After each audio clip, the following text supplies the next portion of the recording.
Hello, how's it going, Internet? And I'm here to make my first video game retrospective video.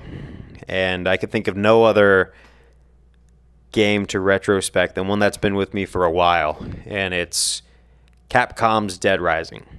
I have a very fond memory of this when I was a kid. I came over to my cousin's house and played this, and I waited 3 months for the game to reach shelves during Christmas time so I could ask for it. And to my surprise, I got it. And I was beyond thrilled to be able to play this game from start to finish, reach max level, finish the game, do all the achievements. I spent a lot of time on this game as a kid.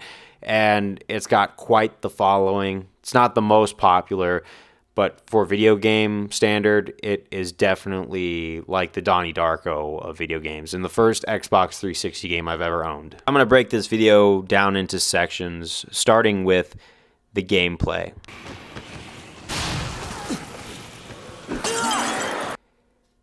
Every game has its first layout with the first game, and then they build off of that. So, knowing this being the first game, this was the foundation for the way Dead Rising plays and has definitely followed into the other games in the franchise. This system is by no way perfect, but it was very A+ for when it started, because we didn't really know what else we were going to expand into. But there were definitely things from the first game that eventually got answered in the second and third game. There are functions that they added in there to the code to make it more of a fluent experience. But to know that they fixed those later made this almost the perfect start. So I could look at this first system, see its flaws, and know that eventually they got ironed out. The AI is very clumsy in this game. The zombies are actually smarter than the actual survivors, which actually I'm going to get into when I talk about the actual environment itself. Obviously, you have stock, you've got life, you've got a leveling system. Different abilities that Frank can use that help you out of jams.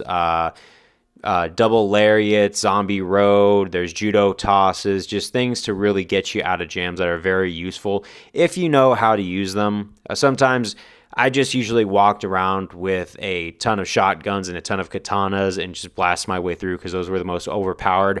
So definitely when I was in areas where I needed to clear paths, that was my go-to. But as you play the game again and again, there are a lot of different ways that you can use the environment to your advantage. Just a lot of different ways to be creative with how you can use your environment to slay zombies. Some of the weapons are even guns of all sorts. You got handguns, shotguns, machine guns, right? And the thing about the gun mechanic in this game is that it was polished off in Dead Rising 2 when you could actually move upon firing the weapons.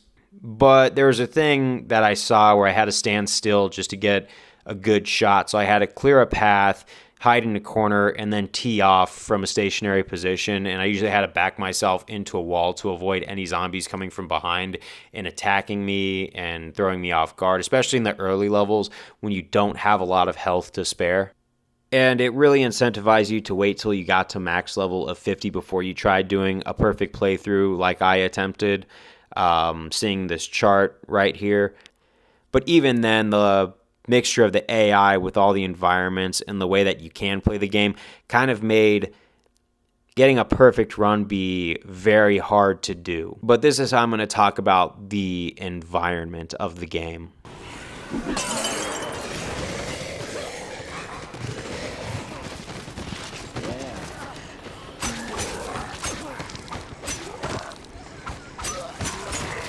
There's lots of things you can interact with, not necessarily from a weapon standpoint, but certain hidden XP things that really help add to the levels, like the Space Rider machine in the Wonderland Plaza, the different psychopaths. Like the gameplay environment really did a good job of separating the bosses from the zombies.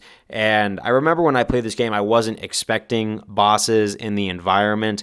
But when the bosses came and it turns out that they were all people who were either driven to madness or just wanted to show their ugly side all the time and needed an excuse to do so, Like, you had some people who were driven to madness, like Adam the Clown, who was just a circus clown for the mall until he had his life, what was left of it, ripped away from him by the zombie outbreak, and that drove him to absolute madness. So he's defending these kid dolls on a ride, and nobody can touch it.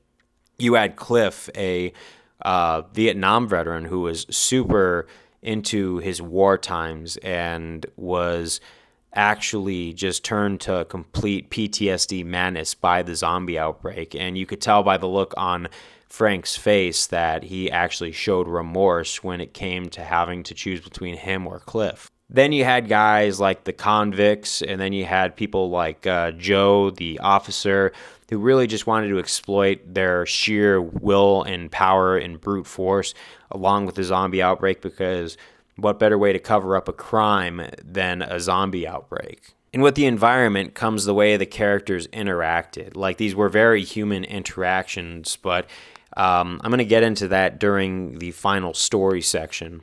But it was a lot of cramming, especially for the perfect run. I mean, you really have to manage your time if you're going to take it seriously.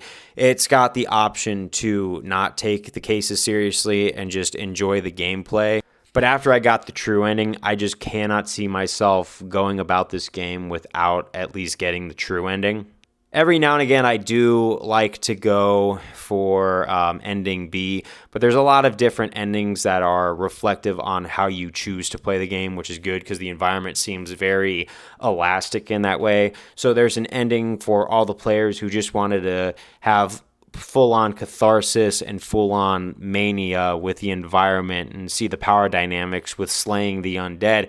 And then you have the story-driven endings for the guys or the characters who wanted to play this game, who wanted to see something a little more substance-filled. And when you do get into the story, it is very good. But you could either put that pressure on yourself or not. You can save the really dumb AI or not.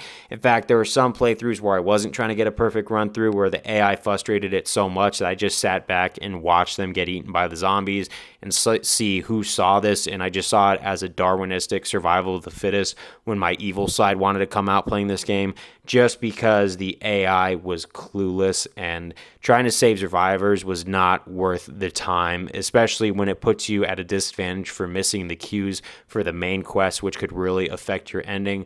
Sometimes it just felt not worth it unless you needed the XP or whatnot, but other than that, I thought it was all right.